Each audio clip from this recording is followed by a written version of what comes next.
Houston,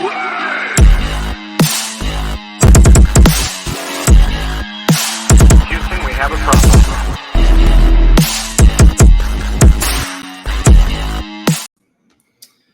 All right, welcome back. This is another episode of Texans Junkies. I'm Mark, as always, with Nathan here, and we're happy to be back, man. Obviously, y'all just saw our new intro. Really excited to have kind of a new look to the pod. So we'll just go ahead and dive in. Not a whole lot going on. Obviously, it's the off season and super quiet. It's really quiet when NFL breaking news is Texans swapping late round picks 2 years from now. But that's what happened today. We swapped 2026 6th and 7th rounders with the Rams, and we got wide receiver Ben Skowronek. I think that's how you say it. Kind of tough to pronounce, but interesting move. I don't think anyone really was expecting this because of our crazy wide receiver depth. I think every Texan fan would agree that that's the position that we're deepest at. But I'm assuming that we're going to use him as a kick returner, possibly. Maybe he could be a good depth piece since it's his third year. Nathan, any thoughts about this one? Because seemed kind of random today, but definitely cool to get sort of a younger guy in the room. Yeah, I mean, I looked him up a little bit because I don't even know who he is. But he's 6'3". He got drafted in 2021. I think that this kind of just screams like maybe Robert Woods is out, or they're trying to get some competition for Hutchinson or Metch, which I don't think they'll get rid of him. But I think it's up to Hutch and Robert Woods now. And I mean, it's good. I mean, he's 6'3". Rams have had a good history with picking wide receivers in the draft.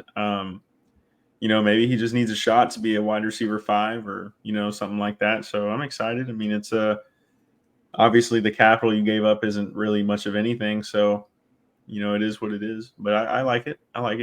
Yeah, I believe in the playoffs either last year or the year before. I'm pretty sure it's the year before. No, they didn't make the playoffs the year before, did they? I don't think they did. But he was making a lot of plays. The year before that? Before this year? Yeah. Yeah, I'm pretty sure they made the playoffs. I think so. Maybe not. They barely. I mean, they went on a hot streak this past year and made it. I think it was Super Bowl in 21, and then no playoffs, and then they surprisingly made the playoffs. I can't remember. They were widely regarded as bottom of the barrel in that division with the Cardinals, and then they surprised everyone with. It was like the youngest roster to ever make the playoffs. It was absurd. Like the number of starting rookies they had. The Rams are just a really well-run organization. Yeah. Very good at drafting. I can't remember her name, but she has this awesome piece on being inside the draft process with the LA Rams, and they know what they're doing. So it's super in-depth. But yeah, so just some small news. Maybe we don't even talk about this guy all season, or maybe he's a big part of our team. So we'll see. Moving on, a lot of the talking heads have already talked about this to an extent, but JJ Watt potentially coming back to Houston. They were joking about it at, I believe it was the home run derby. D'Amico and JJ talking about how, he's a call away, but JJ says only to make that call if you absolutely need me. And D'Amico's like, we need you, man. So JJ looks like he's in football shape. Like he looks like he could get on a field right now. And there's nothing that I want more than to see JJ Watt in a Texans uniform being a rotational guy on the edge with Will Anderson and Danielle Hunter. But I don't know, man. I would hate to see him come back and get injured or something. Like I think he's right. Like if we're in some sort of playoff push, we definitely sign him. Yeah, 100% we sign him. Also, it would be great to get some new Watt jerseys with the new design. But what do you really think about this? Like, do you think this is just all smoke or something that's just been publicized to the point of people thinking it's a real possibility, or do you actually think it's possible? Yeah. So this was at JJ Watt's softball charity classic where he had all the legends. Owen Daniels actually showed up, so that was pretty cool. Wow, yeah. The Texans just had him on a podcast on their own channel today. Greatest Texans tight end of all time. Yeah, no, he's awesome. But yeah, so that was I guess after that was the press interview or something, and they I think it was Brandon Scott who asked him that, and he replied, and basically like you just said, I'm a call away if you need me, but only if you need me. And I do believe it's smoke, and there's nothing, like you said, nothing I would love to see more than JJ Watt back on the field one last time, retire a Texan, just give us that energy back in the stadium, because that would, if you're looking at it from a business standpoint, it's great because I feel like it would sell a lot of tickets getting JJ Watt back in the stadium as a player. And then D'Amico actually joked around and said that, I need him right now, and I was like, yeah, but here's my thing is he told the press that he said that last year. And Mark, I don't know if you remember, but Jonathan Grenard and Will Anderson went down. So we could have used him last year and we didn't. So that's what kind of makes me feel like I don't think they're on that same page. Because it's definitely not a money thing. It would definitely be, that 1 year vet min probably. But yeah, man, I'm not too sure. I would love to see it happen, of course. But do I think it's a possibility? Sure. But is it realistic? I really don't think so. I think he has a lot of ventures outside of football that he's really focusing on right now. He has a family, I just don't see it happening unless we make some sort of like we're, 15 wins in and we're looking at us making a Super Bowl. I would love to bring him back just to get him that ring with the Texans. Yeah, he's been doing a lot of media stuff. I can't help but notice that he definitely is still eating his 7,000 calories a day and working out like crazy. The dude looks ready to go on the field, but I kind of agree. I think that a lot of times it's people just say things to kind of get things stirred up. There's no easy way of putting that, but people just say things like Tom Brady, for example, and we'll talk about the roast a little bit in after our main segment, but saying that he'd like to come back during that barbershop interview and whatnot. Like, do I think Tom Brady's coming back? Absolutely not. I don't think so. I might be wrong. Like maybe he comes back, but I think it was probably just for clicks. Although if he did come back, I don't think he'd sign a veteran's minimum. I think we fluff up that contract a little bit, give him a couple mil. But yeah, I agree. If we're knocking on the door of the AFC Championship game or something, and we really need him, or maybe if we even don't need him and we're just about to go to our first AFC Championship game, I think you sign him. I think you got to sign him. Like what? I think if you what make the better playoffs, way? period, you make the case of signing him. Period. Yeah, you could make the case. Even if you don't need him at all. For sure. Yeah. Yeah, I agree.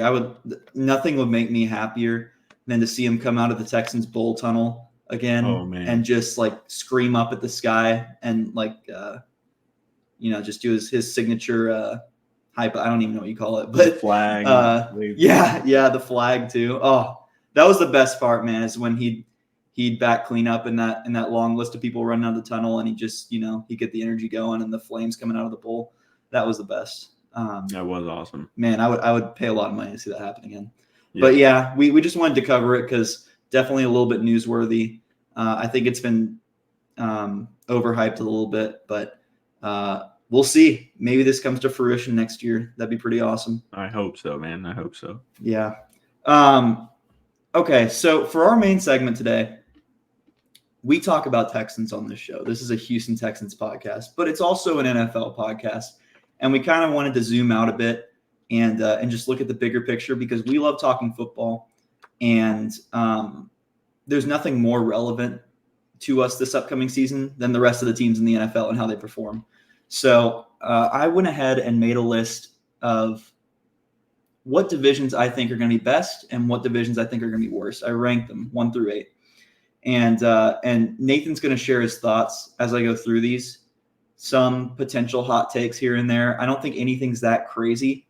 We're going to focus mostly, or we're going to focus on the AFC South the most because it pertains to us the most. But let's go ahead and dive into this. I don't think anything is going to shock, or anyone's going to be shocked by this first one. AFC North, best division in football. You can make your case. If, Micah Parsons thinks that the NFC East is the best division in football, he can do that. He's not correct. The AFC North is the best division in football and has been for the last 2 years. And I ranked the teams that you see on the screen below, and I'll read them out if you're just listening, from best to worst for the most part. There are a couple that are toss-ups where I just kind of threw them in.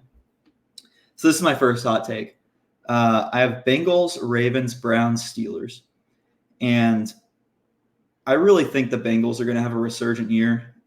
They managed to finish 8-9 or 9-8 without Joe Burrow for more than half the season. Imagine them with him. And I think that they've done a lot of good. They're keeping T. Higgins, it looks like. Obviously, they got rid of Tyler Boyd, and we probably should have talked about that at the beginning of the show, that Tyler Boyd did go to the Titans, which is very interesting. But I think the Bengals are going to have a great year. They got Zach Moss. He's going to be really good. I think he is a starter on any team other than the Colts last year, with some exceptions. But Jonathan Taylor's just too good to have Zach Moss taking that many reps over him. So I think he's a great young running back to have. Yeah. What do you think about this order? I'll go into the other teams a little bit more, but how do you feel about this? Yeah, I think I agree. No, I don't agree. The Ravens are definitely the best, without a doubt. I think they just lost so much talent. They lost a lot of talent this offseason. So this is more of just like a prediction. Yeah, you're predicting 100%. that this will happen. Oh, okay, yeah, yes. Yeah. Bengals, Ravens, Browns, Steelers. That seems fair. If we're talking about without seeing an NFL game, we're going off of what last year was. I would say Ravens, Browns, Bengals, Steelers. But coming up, I do think the Bengals could have a resurgence. We got to worry about Joe Burrow a little bit. There's also some tension with T. Higgins. I know he's on the team, but he's barely on the team. I mean, he got the franchise tag. He's made it clear that he doesn't want to be there. He's requested a trade. I do think the Ravens did lose some talent, and they lost it to their division rival. Patrick Queen went to the Steelers. But you also got to think they kind of made up for some. J.K. Dobbins was their best running back. And then it became, I forgot his name. Gus Edwards. He went to the Chargers. Yeah. And now you have Derrick Henry. Now, as a Texans fan, I'm not really worried about Derrick Henry, but I'm worried about Derrick Henry and Lamar Jackson, though. I mean, those RPO plays are going to be crazy. You don't know what's going to happen. I'm not going to lie. When I made this list, I forgot that Derrick Henry is now a Raven. Yeah, but, so, I mean, I do think offensively they've made enough decisions to kind of compensate for their lack of not lack of, but they've lost a lot of defensive talent. But you also got to think they got Nate Wiggins in the draft. He was one of the best secondaries best corners on the board, and he went to the Ravens. He fell way further than I thought he would have. Yeah. So they're making up for a lot of their secondary. So I think, honestly, I'd put Ravens, Bengals, Browns, Steelers. I do think that the Ravens will be the best team in the AFC North. That's fair. And I think those first two are definitely a toss-up. I do think the Ravens are lacking in wide receiver talent. They lost Odell. He went to Miami. That actually helps the Ravens in my eyes. I'm totally blanking Zay Flowers. Zay Flowers is a stud. After that, it gets really questionable. They're paying Rashad Bateman like he's a bona fide wide receiver too, and he just hasn't shown it. So who knows? Maybe he has a breakout year. He was a first-round selection. But I think they're lacking there. Derrick Henry, nice to have in the backfield. Gus Edwards off the team. J.K. Dobbins, forever injured. I don't know. We'll see. I'm not sure about their depth. As for the Browns and the Steelers, there's a drop-off after Bengals-Ravens in my eyes. Yeah. I think the Browns could definitely flirt with that number 2 spot. I think the Steelers are firmly in last, in my opinion. I know they do have some talent, and if you happen to be a Steelers fan watching this, sucks. That's just what I think. I think the quarterback room is two good quarterbacks. Neither of them are great. And I think that QB room is going to be a talking point for the whole year, not in a good way. And I just think Russell Wilson at this stage, being on a team, he's like so tenaciously positive about everything. Like, but it's just this facade that I feel like everyone could see right through. Yeah. Like, do I think he enjoys competing with Justin Fields for the number one for QB1? Like, no. I think he's pissed that they signed Justin Fields after they told him that he was a starter. But we'll see what happens. I think the Steelers probably will go 9-8 under Mike Tomlin, as they always do. But I think this could also be a year where they regress in a really tangible way. So we'll see. Yeah, I do also want to say, like, in my eyes right now, looking at everything, I think this is going to be the most competitive year of football that we've seen in a very long time, because there is a lot of teams who you forget about that have made really good offseason moves, such as the Panthers. They've added to their wide receiver core. They got Jadeveon Clowney. They re-signed your boy. I think that now they've gotten some O-line. Didn't they pay an O-lineman a crazy amount of money? You said they re-signed your boy? Who's that? Your defensive tackle that you like. Derek Brown. Yeah. Yeah. Yeah. So, I mean, they paid their O-line a ton of money. They re-signed, Yeah, I think, both of their guards to these crazy contracts. They're giving Bryce Young the weapons that we all thought he needed. And so you're like, everyone has to lose a game.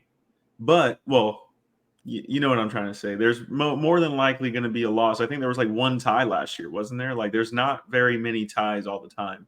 So everyone, for the most part, is going to have to lose. And I really think it's going to be a really good year of NFL football, seeing a lot of these teams with the talent they've added through the draft, through the offseason. So we'll see. But, yes, I think I agree. AFC North is definitely number one. Yeah.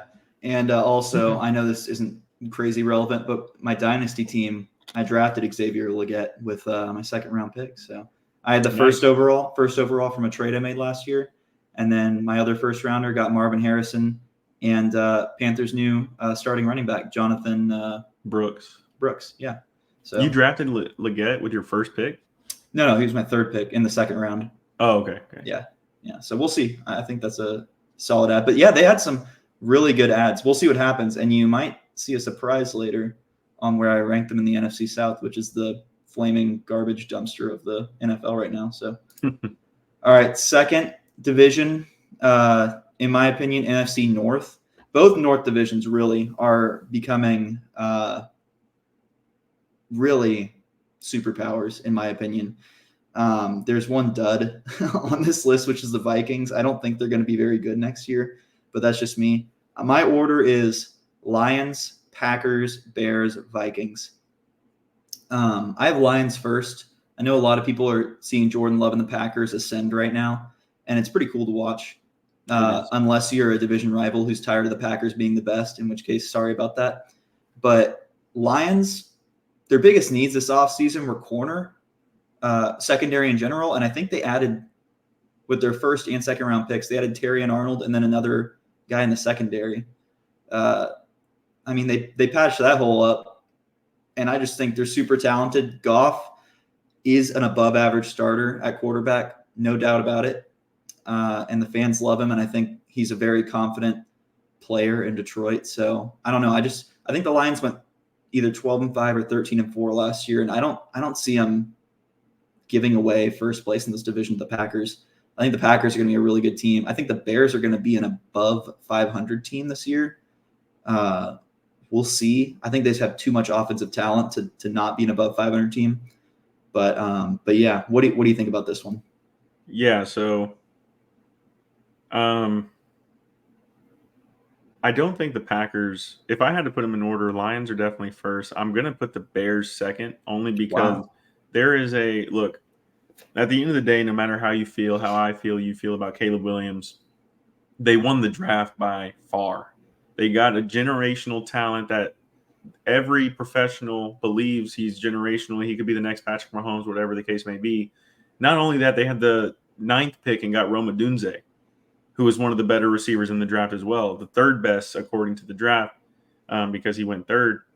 Some people had him as the second best receiver. So you have that. You have DeAndre Swift. You have a pretty decent O-line. They've invested in it over the offseason. They drafted some O-linemen. They have Cole Kmet. They have the $80 million corner they had from last year. They have Montez Sweat. I mean, dude, these guys are dangerous, dude. I think they've made up from our whenever they traded Justin Fields, I thought they should have just kept it and got Marvin Harrison, but they made up for it.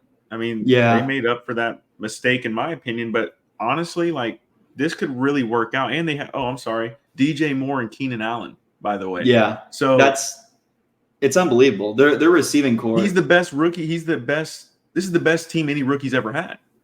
Yeah. I mean, the receiving core is probably second in the NFL to the Texans. I mean, they're up there. And the Bears should be thanking the Falcons for taking Penix, because they could have easily taken Rome Odunze or Dallas Turner or anyone else.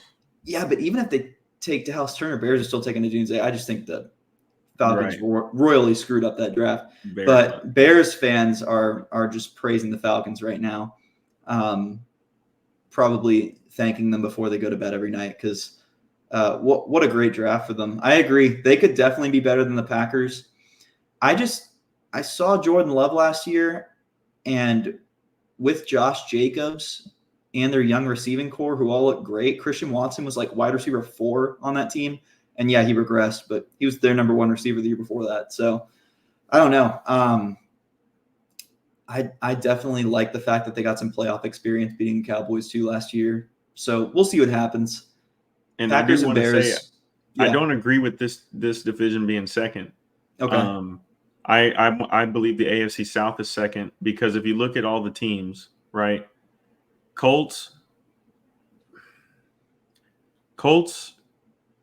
Jaguars could be better than the Packers. Colts are better than the Bears, and Titans are better than the Vikings. You had I don't know if anyone y'all have seen the offseason that these teams have had. And if we're talking about predictions, the receiving core for the Titans, they have D-Hop, they have Calvin Ridley, they have Traylon Burks, and they got Tyler Boyd.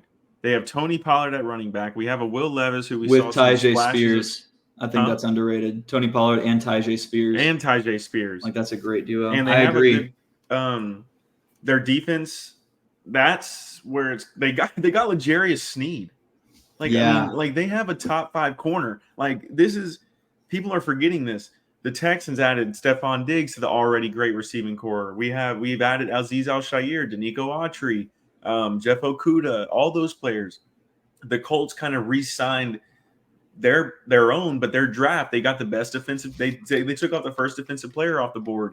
The Jaguars, we still have Trevor Lawrence. I don't think he's generational at all, but I do think that he's better than Jordan Love at the moment. Trevor Lawrence is better than Jordan Love. For sure. You can't dude, that. I think there's a lot of debate to be had there. There's no way you just said he's not Jordan Love, you just said he's not a generational quarterback. 3-year starter with Trevor Lawrence, who's taken his team to the playoffs. I get it. All in all, I would say that Trevor Lawrence, he's shown more over the last 3 years, but I don't know, man. Jordan Love showed a lot last year. They definitely struggled. They won 2 games to start out, and then they struggled for a 5-game span. They beat the Dallas Cowboys in the playoffs. They were just unstoppable at the end of the season. It was unreal. I don't know. I don't think Trevor Lawrence. I'm not hating on Jordan Love. After this season, I understand. No, I know what you mean, because it sounds weird to say Jordan Love's better than Trevor Lawrence. But I think after this season, people will be saying that Jordan Love is better than Trevor Lawrence. I really do. I don't know. We'll see about that. Yeah, that's interesting. Jordan Love is going to be. And the Packers are going to be an X factor this year just because of how exciting they were at the end of the 2023 season. We'll see. Yeah. Bears, I see your point. I think Packers and Bears are both going to flirt with an 8-11 win range, and we'll see what happens. I think the Lions are firmly in first place and Vikings are firmly in last. But Bears are going to be crazy. We'll see. Bears I think the AFC South is too loaded to even I understand, have but those when I look at the NFC North, I see 3 above 500 teams, and I don't think I see that in the AFC South. I think I see 2, and I think that the Lions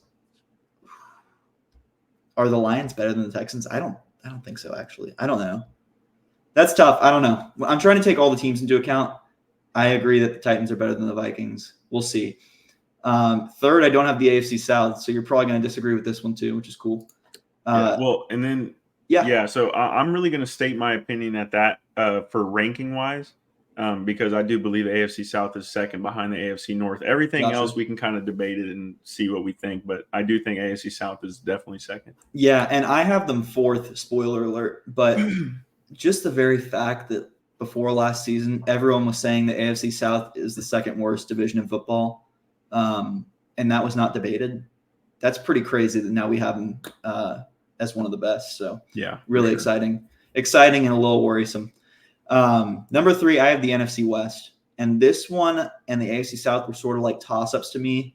I have 49ers, Rams, Seahawks, Cardinals, and I feel like the Cardinals are sort of my breakout candidate of the year. I could see them finishing in third, but 49ers are obviously a powerhouse.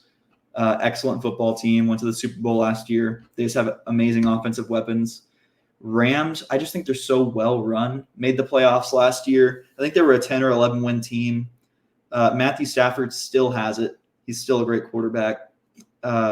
Offensive weapons are great. Their draft went well. I think they're a great football team. Seahawks, I think they're pretty average. I could see them going 9-8. I could see them going 7-10 or 6-11. And then Cardinals, I think there's no way they win fewer than 5 games this year. I think they're in a rebuild right now that is starting to trend upwards. So, I think in hindsight, I'd rather have them fourth in the AFC South, third for sure. But tell me your thoughts on this division. Yeah, I mean, it's a powerful division. I kind of see what you've done here now that I look at it. The first 3 teams you have 2 in each. Well, first, that's why AFC North is first. All 4 made the playoffs, right? Or 3 Steelers made the didn't. playoffs. Yeah. 3 made the Bengals didn't make it. The Steelers made the wild card, I'm pretty sure. Yeah, you might be right. They were all winning teams. That's all I know. They were all Bengals unfortunately didn't. They just had a really competitive division. But yeah, so it kind of goes down. Like when you get to the North, Lions, Packers, Bears, Vikings, 2, Lions, Packers made the playoffs. 49ers, Rams made the playoffs. And you kind of drop off to 1. And then later on, we'll talk about one that 2 did make. But I like this because I do think the 49ers and Rams have the potential to – 49ers, I'm not going to say 49ers. The Rams have the potential to make the playoffs again. They lost Aaron Donald this offseason. I think they're trying to make that back. I think they got Fisk. Oh, Braden Fisk. Braden Fisk, or they got Braden Fisk and some other edge guy that played together at Florida State. Florida State, right? Yeah. So, I mean, they're trying to revamp that defensive line with the loss of him. I don't even think those 2 guys can make the difference that one Aaron Donald make. But I do think it's a good start. And then you saw what Puka could do last year. And, he's a great receiver for Matthew Stafford. Cooper Kupp is still a good receiver. And then they got, what's his name? The other dude that broke out last year. Demarcus Robinson? No, he's gone. No, Demarcus Robinson's on the Rams. Oh, I'm thinking of Allen Robinson. Oh, yeah. No, yeah. I'm talking about the other. I forgot his name, but I'll look it up. Kyron Williams. Kyron Williams, isn't he? He's running back. Are you thinking of a receiver? We're saying they're a receiver. Oh, then I don't know. Yeah, I don't remember. He did good in fantasy. He kind of like broke out a little bit, and then like you said, when you look at the Cardinals, yeah, like they're in a rebuild. Like I don't know what to say about those guys. I think they can be good. They're going to be below 500. I just think Marvin Harrison was kind of like their biggest piece in the draft, and Kyler Murray is still kind of to me. So I don't really know about him, but yeah, I think that you put this in really good order. Seahawks, they're Seahawks. I could see them being last. And by the way, the Rams' first pick was Jared Verse. Great Verse. pick. Cardinals. I think you might be surprised to hear this. Cardinals were, I believe, top 5 ranked offense last year, which is weird. In they rushing? had Joshua Dobbs in rushing. Sorry, in rushing, not overall. Joshua Dobbs was pretty serviceable in the ground game. He was really good. James Conner really showed a lot last year. And then after Dobbs left, Kyler Murray, who is obviously a rushing quarterback, did fine. So they could be really exciting. We'll see. They kind of stripped their wide receiver core bare and started over. They have Marvin Williams and Michael something. I can't remember his name. I don't know. But he was like they have Devin Witherspoon as well. Like they have good players. Yeah. I could see them being third. Maybe I should. And by the way, the Rams receiver I was thinking it was Tutu Atwell. Tutu Atwell. That's right. Yeah. And they also got Blake Corum from Michigan with Kyron Williams. So I mean, they're really good offensively. And they also did get Jimmy Garoppolo. You know, if you really care about. Well, maybe they're first then. Maybe I'll put them over the Niners. Yeah. No, and dude, then, I don't. They also got Tre'Davious White, by the way. Okay. So yeah, I hope the guy can stay healthy. I really do. Corum, by the way, I don't think he's taken hardly any snaps away from Kyron Williams. Kyron was too damn good last year. But yeah, that's NFC West number 3. Great division overall, and still trending upward in my opinion. Besides the Seahawks. Number 4, good old AFC South: Texans, Colts, Titans, Jaguars. I'll tell you what, I really think a lot of people are sleeping on the Colts. I have been seeing Texans, Jags, and then, we don't know what the Colts are. Anthony Richardson hasn't proven himself. Are we forgetting that Texans and Colts, 9-7 apiece, played one of the games of the year to get into the playoffs last year? I keep seeing Colts ranked 3rd. Oh, Titans have made a lot of additions. Maybe they're the second best team. Dude, Colts are right up there with us. Even with our additions, the Colts are a great team. I think Texans are going to finish first, and we're going to do an AFC South special episode, so we don't want to dive too far into it. But we'll talk more about record predictions and stuff for this year. But I think the Colts are kind of right behind us. I have Titans, Jags. That feels like a toss-up to me. I feel like the Jaguars are just kind of regressing a little bit. Mm-hmm. Trevor Lawrence isn't breaking out. Maybe he does it this year, but we said that last year. So I feel like whenever we just assume, well, if it didn't happen last year, it'll happen this year, I think that's a pretty dangerous assumption. Trevor Lawrence has been really good at times, but I don't know. I think getting rid of Calvin Ridley may have been a mistake. I don't think their wide receiver room is better. And the Titans, it's kind of hard to find an area where they're severely lacking other than maybe the trenches on the D-line. Secondary got better with, what's his name? Not Trent McDuffie. Snead. Thank you, L'Jarius Sneed. And then their receiving core and their offensive skill positions are just stacked, in my opinion. I mean, they are really good. So if Will Levis can take that step, that's what the Titans season hinges on, is if Will Levis can even be a competent quarterback in this division. They just have too many weapons to not be flirting with a 500 record. So, yeah, I have Texans, Colts, and then sort of in their own group, and then Titans, Jaguars in their own group. And I do believe that the Texans will get first in this division. Only time will tell. What do you think about that? Yeah, so I'm going to say this. I don't give a damn about Colts, Titans, and Jaguars, the fan base, the teams themselves, but I do want to show some respect. Having the Jags at 4 says a lot, because it just shows you that the team that just, barely missed the playoffs is 4th in this division right now. Colts being 2nd, I agree. Titans being 3rd, I agree. But I just want to show a little bit of respect, saying that this is why this is arguably the 2nd best division in football, because of how much competition. And I think it's time to have the conversation. As a Texans fan, I do believe that we're the best team in this division. I think we're going to be the best offensively, defensively in the division. But we have to look at this Titans receiving core as being maybe the best receiving core in this division. Maybe best offense and the only reason that they're getting slowed down. Other than us? Hold on. Okay. The only reason this is going to slow down is because Will Levis, like you said, limits their ceiling. Yeah. But if you had Anthony Richardson on that team, we'd be talking a whole different conversation right now. But you have D-Hop. You have Calvin Ridley. You have Traylon Burks. You have Tyler Boyd, arguably the one of the best wide receiver threes in football. And then they have two more guys after that, one more guy after that. Us, we have Stephon, we have Nico, and we have Tank. The only reason I'm still keeping us at first is because those are 3 number 1 guys. Traylon Burks can't be a number 1 somewhere else. You're confusing me because you say the Titans might have the best receiving core. I don't think any of the receivers are better than any of our top 3. Like, if you add any Titans receiver to our receiver group, they are the 4th best receiver. Even Calvin Ridley. Like, I think Tank Dell. I take Tank Dell over Calvin Ridley. Okay, but that's the biases coming out because you can be as a Texans fan, we're going to be biased. That's just how it is. No, I understand. But you can't say Tank is better than Calvin Ridley. You just can't say that. But would I keep Tank over Calvin Ridley? Of course.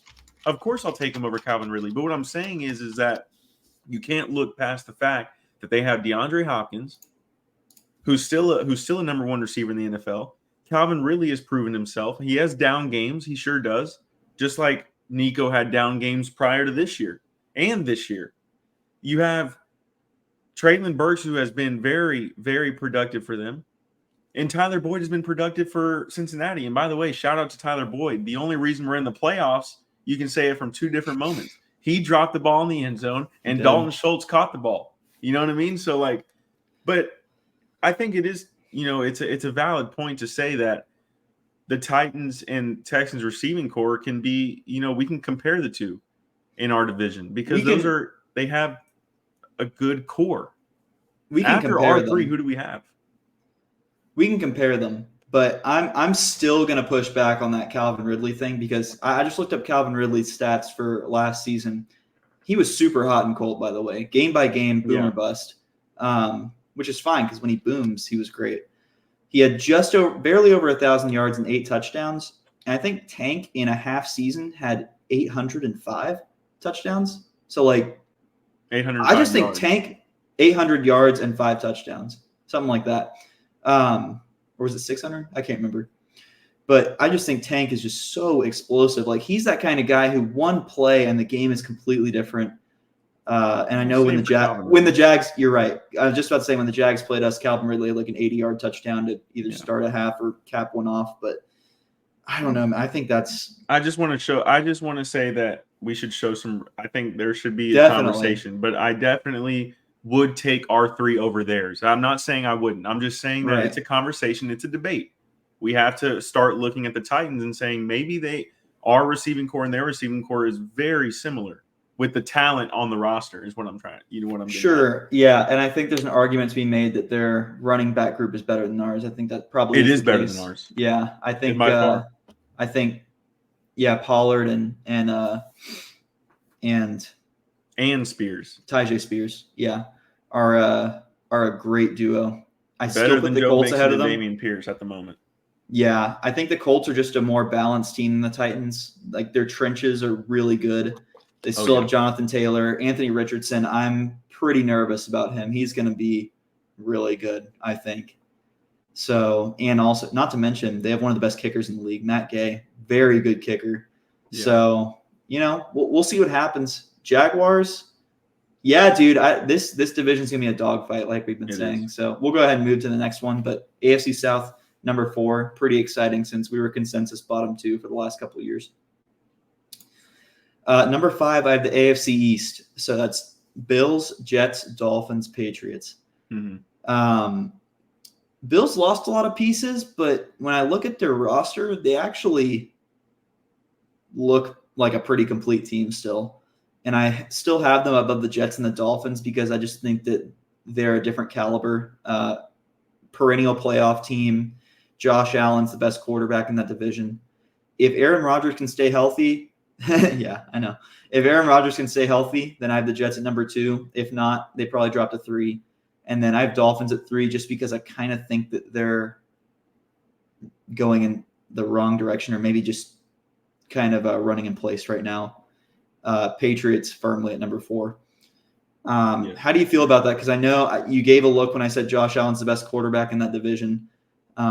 So everything after the AFC South last division, I agree with this whole list. Because I think what you're doing is the division as a total, right? We're looking at all the teams and Yes. saying this. Yes, It's I a agree with weighted everything average past of all this. the teams. Yes, I agree with everything. Aaron Rodgers is still a great. Okay, I will agree with you saying that he's better only because we just haven't seen him in a Jets uniform yet. I will agree with that. We saw him for 4 snaps. And Josh Allen. Yeah, yeah. For what it was like I don't even know, bro. I'm sorry, but he's 40 years crazy. old coming off of a torn Achilles. He's not better than Josh Allen. Like, he's not. Josh Allen is amazing. Okay. I like where you have him, but I don't agree with the Bills being first at all. Okay. Wow. Jets are 1, Dolphins are 2, Bills are 3. Wow. Bills have lost everybody. They've lost everybody. They lost Stephon. They lost Gabe Davis. They lost Tre'Davious White. They lost Poyer. They lost some of their defensive tackles. One of them to us. Like, dude, Josh Allen can only do so much. He is no Patrick Mahomes. He can't make it something work out of nothing. He can't. He's always had – what happened after Stephon Diggs came in? Because Josh Allen wasn't him before Stephon Diggs.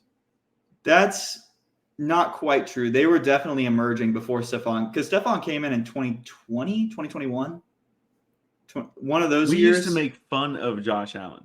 We used to make fun of the Bills, but Josh Allen in 2019 was in the playoffs before Stephon Diggs. So I think they were definitely good before him. I agree that they lost a lot of pieces, but half the people you named were just perpetually injured anyway and were the placeholder starters, but the depth behind them was starting in their place. So I don't know. They still have, I forget that Matt Milano, star linebacker of the group. He's unbelievable. If you've watched him, Matt Milano is one of the best linebackers in the NFL. They got him. DeMar Hamlin, I think he's just on the team because they felt too bad to cut him. Yeah. Good for PR, honestly. I think and I'm very happy they gave Joe Flacco comeback player of the year, because that was his. That was his. I agree. DeMar did not play enough to get that. But their wide receiver group, they lost Stephon and Gabe Davis. Gabe Davis was just too inconsistent. Like, it had been talked about for the last 2 years. He had that one amazing playoff game with like 3 or 4 touchdowns, but just so hot and cold. And their wide receiver group, if I'm not mistaken, actually is not that bad right now. They have a bunch of 2s and 3s, but they're not bad. They added Curtis Samuel, who is like a wide receiver 3, in my opinion. He played a lot of like fun Wildcat snaps for the Commanders, and he did pretty well at that. They have Khalil Shakir, who I think is emerging. I think that dude is actually going to be a bona fide wide receiver too. And they drafted, I forgot his name, all these new players. Coleman. Thank you. Keon Coleman, who scouts either thought was like one of the best wide receivers in the draft, or he doesn't have it. So we'll see. But I think their wide receiver group's actually in okay shape. And I just think that Josh Allen's just a difference maker. I think they're going to make the playoffs. James Cook, by the way, fantastic running back. Really great to have. So I don't know. I think they're a tier above the Jets. The Jets have an amazing defense. Amazing roster, period. Yeah, they do. They have a great roster. But I just I don't know, man. Something I can't put them above until I actually see the Aaron Rodgers Jets, in my opinion. Well, that's why I said, are we predicting or are we? We are predicting. Because if we're doing that, then the Bengals aren't above the Ravens. But if we're predicting, then the Jets have to be above the Bills. I'm predicting because do you think Aaron Rodgers is going to play 17 games this next season? I don't know, man. He's a very. Do you think he's going to play 14? Talker, because on Pat McAfee, he acts like he was ready last year. He wasn't. No one. I'm sorry, but once he said that he was going to recover from that Achilles tear in like 3 months or something absurd for a 39-year-old, that was crazy. Every doctor in the United States was like, "Oh, actually, that's not possible." And then he just kept saying it was, and I'm like, "Dude, I don't believe you." And then, of course, oh, how convenient that they were out of playoff position. I would have played if if we were in it. Like, dude, I'm sorry, but like, I'm tired of Aaron Rodgers. Overall, so. But if we're predicting, you just can't say that the Bills can be above the Jets. I'm saying it. I think, honestly. What'd you say? Dolphins too? Tyreek, Jalen. I'm gonna say his name because he's there now, but Odell. Dude, stop it. Stop Dude, it. Is he? I'm not saying that he's going to be great, but if we're looking at rosters, how can you put Bills first? I'm sorry, I just can't. Are we at the stage where Odell is a locker room guy now? Like, is that what we're at? Yeah, right. I mean, dude, Dolphins though. I'm sorry, but their defense lost a lot of pieces. Christian Wilkins, and then someone else. Did they let Bradley? The Chubb middle walk? linebacker, I think. Did they let? Yeah, they lost Andrew Van Ginkel. Did they let Bradley Chubb walk? Yes, and they also let Howard walk. So. Yeah, dude, their defense is. They're going to be young, I think. So we'll see. Like maybe the Dolphins do carry over. Mike McDaniel's a great head coach. Yeah. I still think he's a brilliant football mind. We'll see. I have them in third, but this is one of those divisions where I could see all three teams going 11-6. So it's kind of tough. Patriots really drag this division down. They drag them down. Patriots have very little talent on both sides of the ball. I think they had a decent draft, but I don't see them winning more than like 5 games. So maybe that's yeah. We'll see. But yeah, I could see this team like maybe 11-5, 10-6, 8-9. Those first 3 teams. That's what I see in my opinion. So yeah. In whatever order. So we'll see. That's my take. Yeah, interesting. I'm excited to see how this plays out. I'm really excited for this next season. I am too. This next division is an example of why this exercise is kind of flawed, because you have the back-to-back Super Bowl champs, the Kansas City Chiefs in this division. It's the AFC West. So I have Chiefs, Raiders, Broncos, Chargers. Now, here's the thing. Do I think the Jim Harbaugh Chargers are going to finish in last? Not really. But I think of this division as the Chiefs and then 3 teams who aren't that good. That's how I feel about this division. I don't see the Raiders, Broncos, or Chargers breaking 500. Gardner Minshew on the Raiders, I give him a bump. I think that people are like, oh, I guess Aiden O'Connell's starting and Minshew's on the bench. Minshew's going to be the starter. He's starting for this team. Like they paid him $25 million. Yeah. So Chiefs, no doubt about it. First, barring some sort of catastrophic injury season. And then, Raiders, Broncos, Chargers. I think Sean Payton's still a really good coach. He took them to 8-9 last year, and I think that team was not very good at all. So that's why I sort of put them above the Chargers, because I think the Chargers, they really tore it down. I liked their draft. I like getting Joe Alt there, but I just think they're really lacking in talent. I know Harbaugh was like, we think of offensive linemen as skill players. Like, that's just not true. Like, you might be a better team running the ball, but who is Herbert going to throw to besides Joshua, not Kelly, the other Joshua? Wait, who? Palmer, Joshua Palmer. And Quentin Johnston. Yeah, I don't see Quentin Johnston being a big factor. Dumpster fire. That guy is terrible. Yeah, we'll see. I'm rooting for him. I hope he gets better, but I don't think so. But yeah, how do you feel about this division? I'm pretty sure. I think this one is the most cut and dry, in my opinion. Yeah, for sure. It's kind of like, just one team, 3 others. I'm not going to put the Raiders above the Broncos, only because I think Bo Nix is the most NFL. I don't know, man. I think he might be the most NFL ready, age-wise. Yeah, I mean, because he's older. Okay, I like Caleb Williams can be NFL ready if we think who he's going to be, but honestly, I think that that Bo Nix is probably the most NFL ready. I mean, he's played against all these great players in college that have turned into great players in the NFL, and I think right now, the worry is the running back room, and I think the offense is the worry. But they have Patrick Surtain still, and I don't want y'all to think that I think these guys are going to be like playoff contenders. Like, no, I just think that they're going to be better than the Raiders. Raiders drafted a tight end in the first round, and they just drafted Michael Mayer, who was arguably the best tight end in last year's draft. It's kind of stupid. Last year, like when they were scouting him, because best tight end in last year's draft was Sam Laporta, hands down. Well, yeah, I mean, because Dalton Kincaid went first, didn't he? That sounds right. Yeah, so, I mean, Laporta, was he a first-round pick? You said Did he go before Mayer?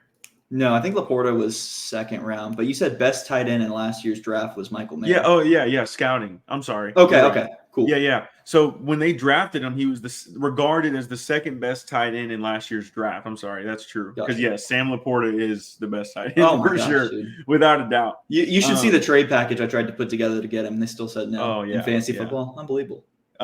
So then you get Brock Bowers, and it's like, what are you doing? What are you doing here? And apparently, it came down to a coin flip, according to Antonio Pierce with him and Terrion Arnold.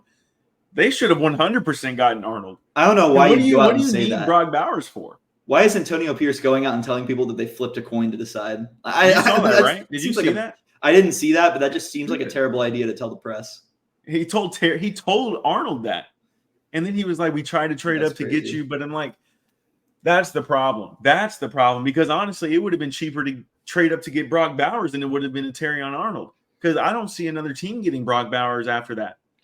Personally, I do think Brock Bowers is going to be a great tight end in this league. So if he ends up being a stud, like the next, maybe like Kittle or Kelsey. I was going to say Kelsey, but I was going to go more like a Kittle, Zach Ertz on the Eagles, or maybe like a Dallas Goedert type guy.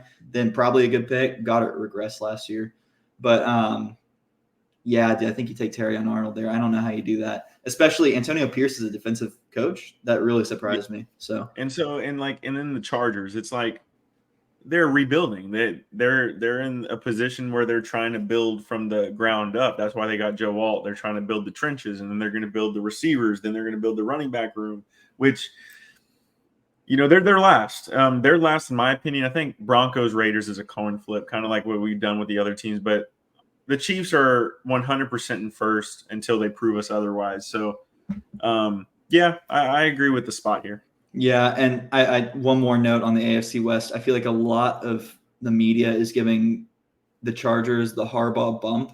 Like, oh, they're going to be – I've seen people say they're going to be contenders. I just do not see that. Jim Harbaugh is a great coach. Just brought Michigan to a national championship. But I just look at the roster. I don't see a ton of talent besides Justin Herbert and their O-line. I don't know. And I don't even know is Joey Bosa going to be on the roster next year or Khalil Mack? I don't. Well, they're going to be there because they readjusted cap space to keep them. Okay. But yeah, both aging. Yeah. So I couldn't believe how Khalil old Mack did have 16.5 sacks or something. Okay, like that. He had one game against some dumpster team with 6 sacks, so I think that was a little padded. But dude, Joey Bosa, I couldn't believe how old he was. I think he was drafted in 2016. In my eyes, Joey Bosa's been in the league 5 years, but it's been like 8 years now. Yeah. And I was shocked. And he's super injury prone. Yeah, he is. He's been so injured. Next one. This is the shocker, in my opinion. But when I think of it in my head, it's not shocking at all. The NFC East, 2 years ago, undeniably the best division in the NFL. You had Eagles, Cowboys, and Giants all go to the playoffs. Commanders were a 7-10 team. It looks a lot different now. I have Eagles, Cowboys, Commanders, Giants. And let me explain. We look at this division still like Eagles and Cowboys are contenders. I don't think either of them are. I think, Eagles just got Saquon Barkley, so you could definitely make the argument. Re-signed A.J. Brown and Devontae Smith, still have Jalen Hurts. A lot of talent.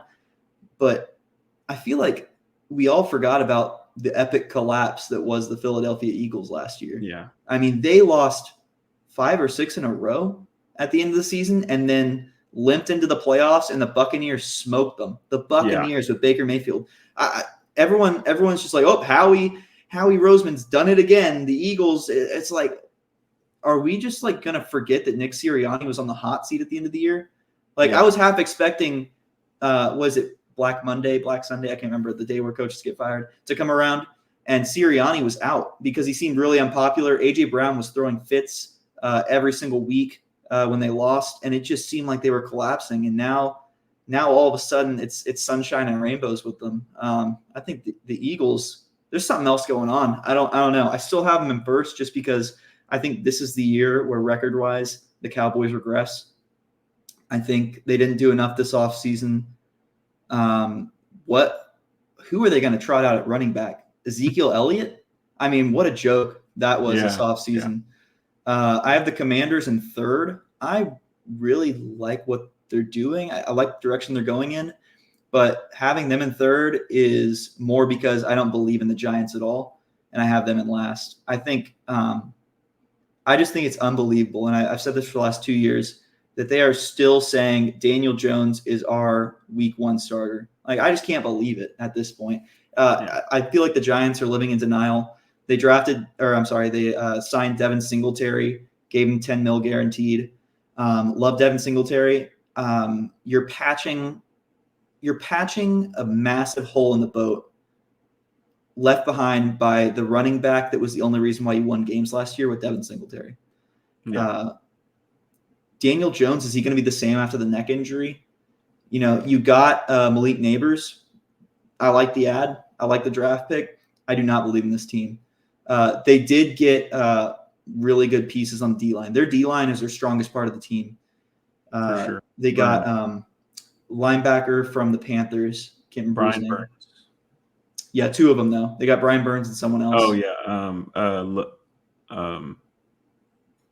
I don't remember. know. Yeah, but the Frankie Louvu? Yeah, Frankie Louvu. But he went to the Commanders, I'm pretty sure. Okay, then I'm thinking of Brian Burns. Yeah, Burns went to the Giants. Okay. Well, yeah, props to Commanders. They had a good offseason. But yeah, I don't believe in the Giants. I think they're going to be a 3-win team. That's my prediction.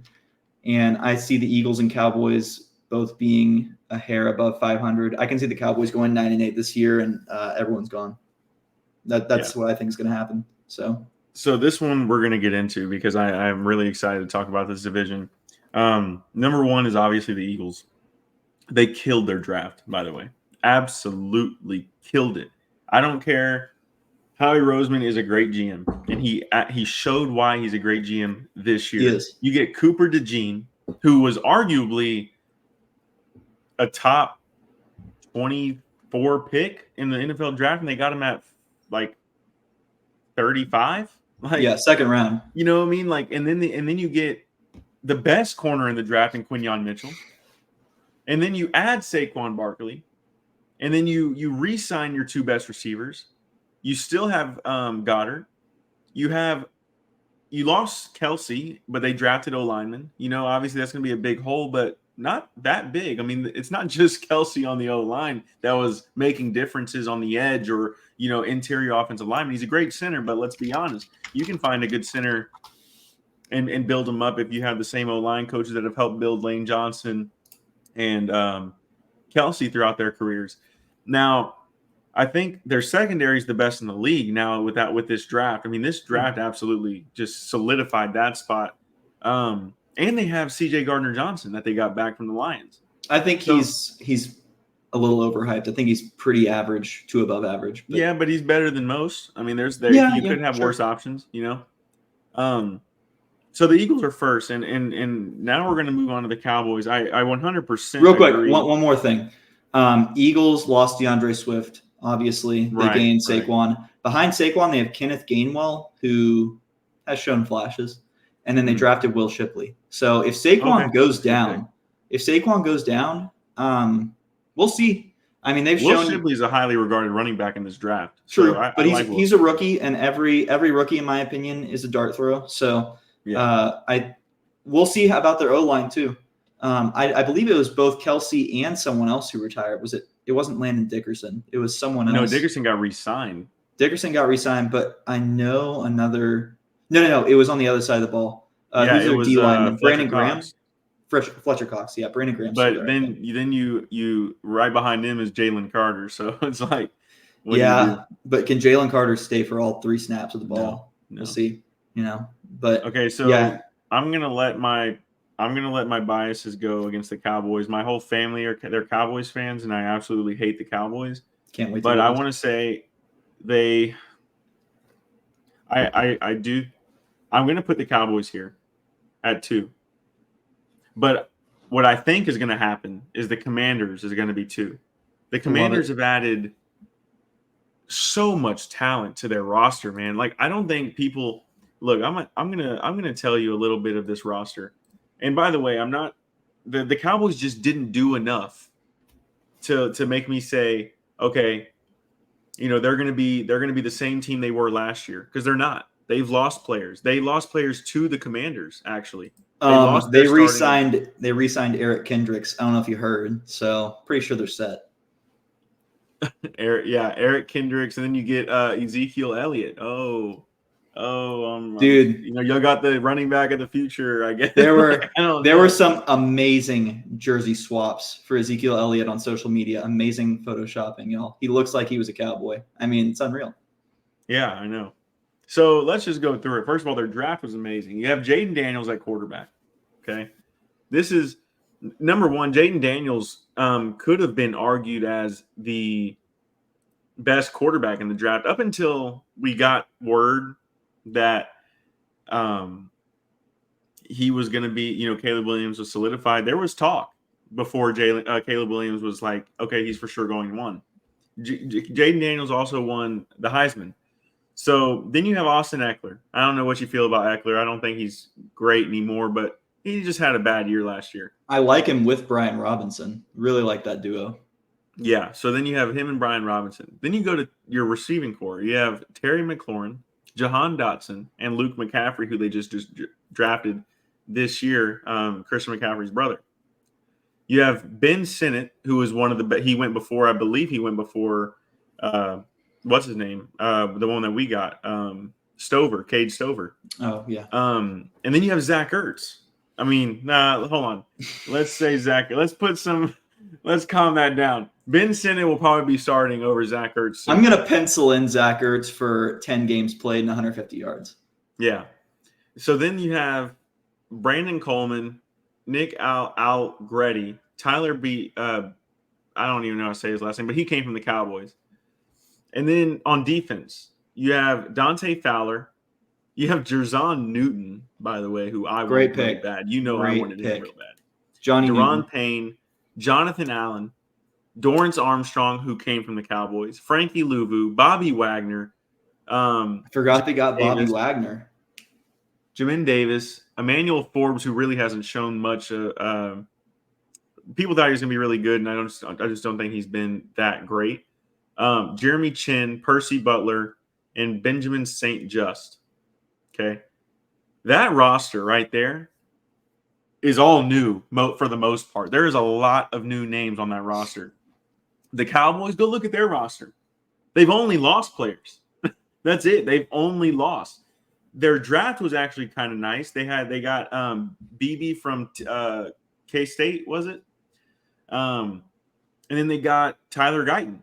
Great picks, but they also screwed their draft up because Jerry Jones doesn't know how to shut up and stop talking about Jonathan Brooks being on the top of his draft. We got to talk about this. I brought this up to Nathan the other day, and we were having a good laugh. Jerry Jones goes in front of the press, and the press asks him, "Hey, what do you think about Jonathan Brooks?"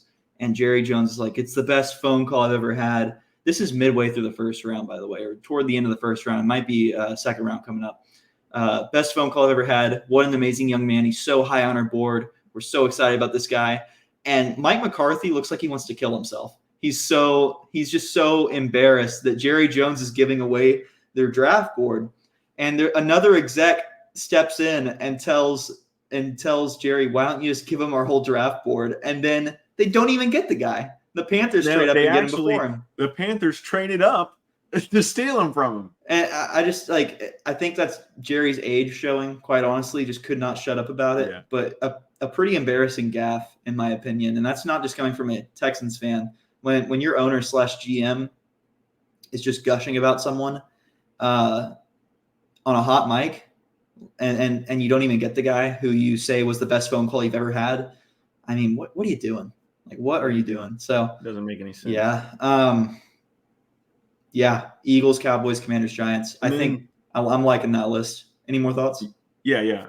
So the Commanders, I'm going to change my mind. I put Eagles, Commanders, Cowboys. And I love it. And because Cowboys just lost. They didn't gain anything besides their draft picks, who are rookies. Again, rookies. We don't know what they're going to do as rookies. We can have predictions. But I don't think that Tyler Guyton at left tackle is going to take them to the Super Bowl. I'm sorry. I just think they're lacking talent. They're lacking running back. They lost Michael Gallup. Brandon Cooks is aging. CD is bona fide number one. I like CD Lamb. Micah Parsons coming off the edge. We like Micah. And he's also apparently best friends with CJ Stroud, which is actually kind of cool to see. They're frenemies. They've been arguing so much about, their whatever on Bleacher Report and stuff. But then you have the Giants. I'm going to keep them there. I would never let my biases put them above the Cowboys. But they do have the best D-line in football. That is undoubtedly the truth. Daniel Jones, what do you do? I mean, Devin Singletary, what do you do? Yeah, you have Malik Neighbors, but what else? Like, it's just, Darren Waller is probably going to retire or something. Like, we just don't know. Darren Waller, that's kind of one of the sadder stories in football right now. I know he had a bunch of mental health issues, signed a big contract before last season, and a lot of fantasy football players, I'm bringing fantasy football into this because I just had my dynasty draft. A lot of people had him as one of the top tight ends. Dude just did a lot of nothing last year, and now he's considering retiring. He just like got divorced too. I really hope the dude's in a good mental headspace. If he needs to retire, go ahead and do it. Feel bad for the guy, but just another unfortunate event for the Giants. And I want the Giants to be good. I think the NFL is a better landscape when the New York Giants are a good football team. But they got a clean house, dude. I know Brian Dable was coach of the year, but what they're doing is not working fundamentally. And if we are back here again next year saying, well, Daniel Jones is the week one quarterback for 2025, then I'm going to call them a joke, because that's all it is at this point. They're not getting it done. So I hate to shit on the Giants that much. Hopefully no Giants fans are out here watching. If you are, comment below. Let me know what you think if you have a different perspective. But yeah, I love your hot take about Commanders being above Cowboys. I could see it. They're really exciting. And the best part about it for the Commanders is, when has a number 2 overall quarterback who's a running quarterback ever gone wrong for them? Yeah. I mean, they're RG3 was just unfortunate, Yeah. No, that was a little bit of sarcasm there, but we'll see, dude. Jaden Daniels has that weird elbow thing. I don't know. We'll see. I'm excited to see I saw that. Yeah, that was actually really bizarre looking, like actually gnarly. Man. It looks like his arm is just off. It looks like it's detached. Yeah. Yeah, detached. I thought it was going to hurt his draft stock a little bit, but he went second. So. And I do want to say, before we get to the next one, we can go ahead and get to this. Sure. But this next division, I don't know what you want to talk about here, but they are the worst division in football by far. There is nothing to talk about. These guys are absolutely terrible. Buccaneers are. Okay, so here's what I'm going to say about all these teams. Yeah, you start. Falcons suck. They should be last. Just because they gave a quarterback $180 million and then turned around and drafted one in the top 10 of the draft. They're already last on my list. Okay. Buccaneers. They're not, but sure. Buccaneers. Well, I honestly do really think they are, and that's just. I'm not. Just for the draft thing, I do. Buccaneers are first for sure. They got Mike Evans back. They franchise tagged Antoine Winfield, who we both wanted. Baker Mayfield is very serviceable. He proved that last year. They got him to the playoffs. Very serviceable quarterback. I'm kind of worried about depth everywhere, though. I just don't think they have enough pieces to compensate for the lack of talent at starting positions. I don't think their depth is great. So we're going to go in order off of real quick list. On the Buccaneers, real quick.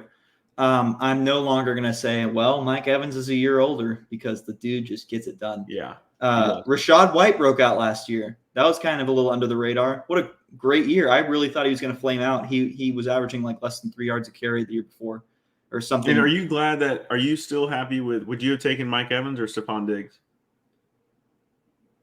Because at this point right now, one thing we haven't mentioned is that Stephon Diggs, I believe, is only making $3 million less than Mike Evans. And if that's the case, I would have taken Mike Evans personally. But I do like the pickup.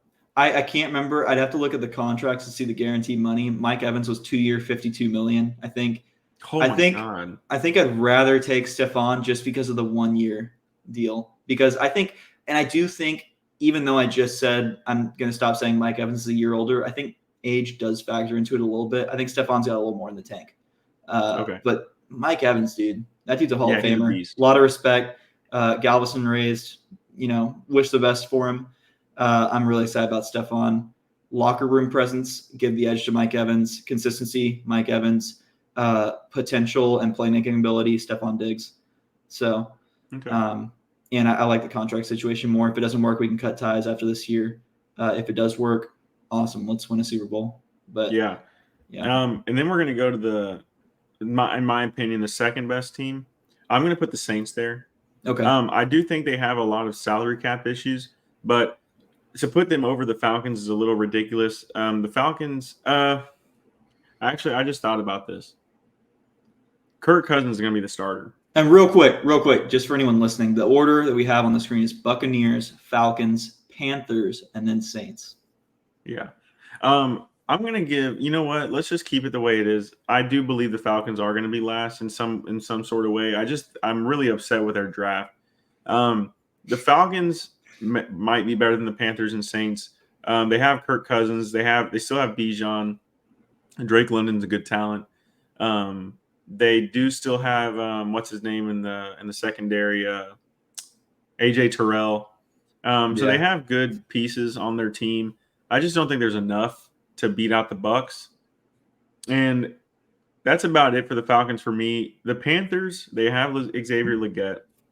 They have Bryce Young. We kind of went over this a little bit ago, but they've added some pieces to their team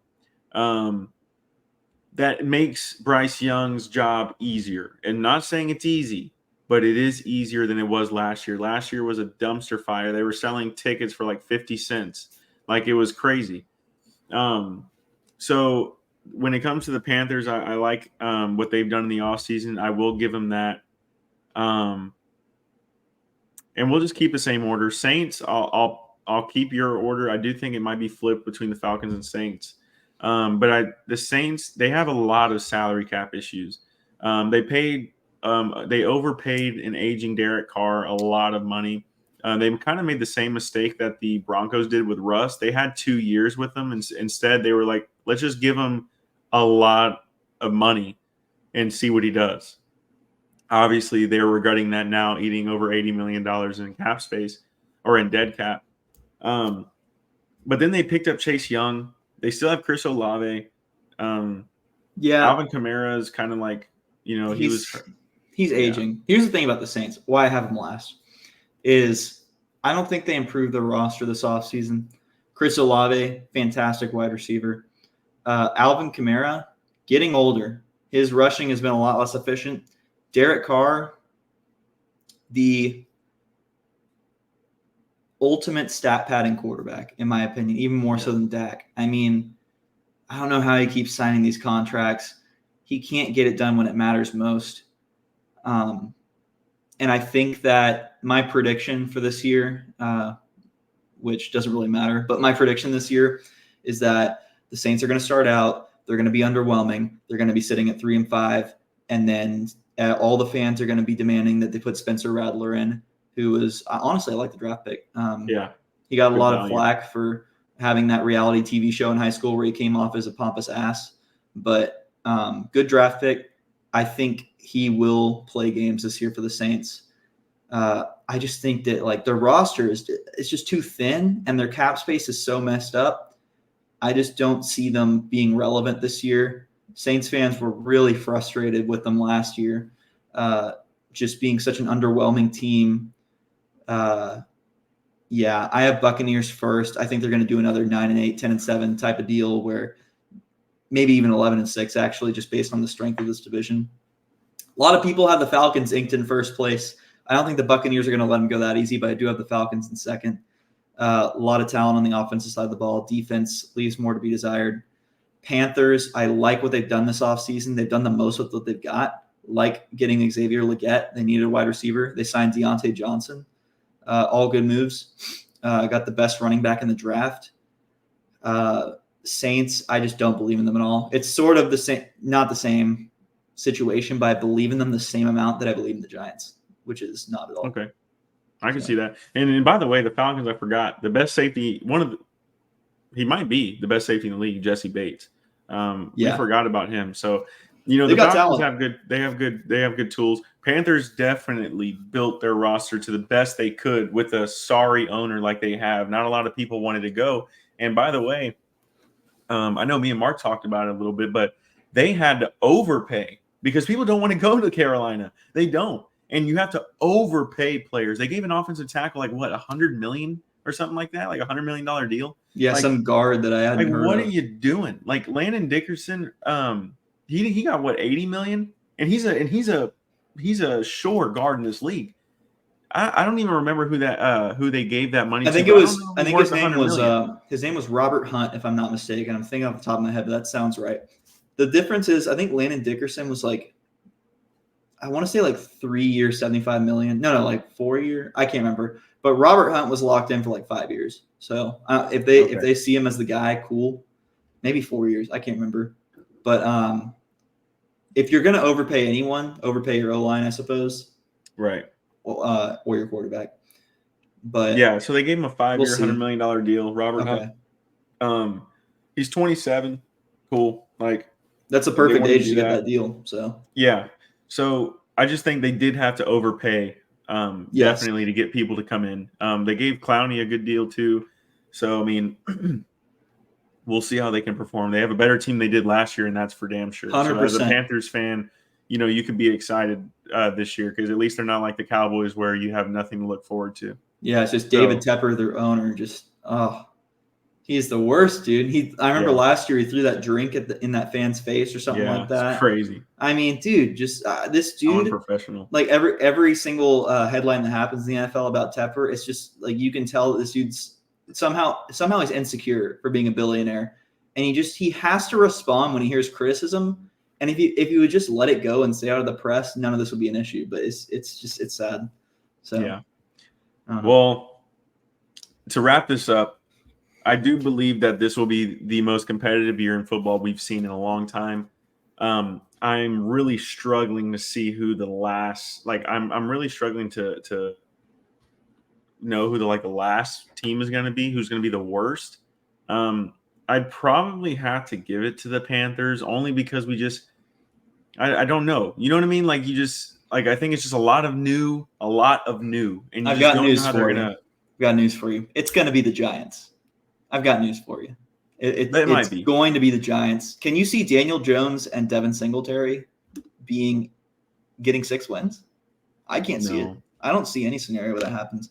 I think you're right, because I do see a scenario where the Panthers can get 5 or 6, which is better than last year. So they're awful. I do think. I think you're right. So yeah, and then obviously the best team. That's where it's going to come down. The top 10 teams. Like, it's going to be a battle all year. So I think every team has and we're going to come back to the Texans before we end off. The Texans, us fans, we're going to have a lot to look forward to with every single snap, every single game, and all the, try not to let the smoke get in your head, like the JJ Watt thing. Like, I think it could be a possibility. I just don't think it's going to happen. D'Amico also cares a lot about JJ Watt, and I just don't think he wants to see him put his body in harm's way for, whatever X amount of money, or for just his ego, basically. It could be an ego thing. Like, I think he just really wants to play football again. He just misses it. But we'll see, man. I would love to see JJ Watt back in the Texans uniform, and I'm ready. I'm ready for this season to start. Yeah. So, yeah, man. Let's get JJ a ring, and then let's get him on the sideline as a coach. Awesome. I mean, that's my dream scenario. So, well, all right, guys. Well, we've had a blast talking about all the scenarios we think is going to happen this year with all the divisions, and we'll see you guys next time. Peace out, y'all. All right, guys.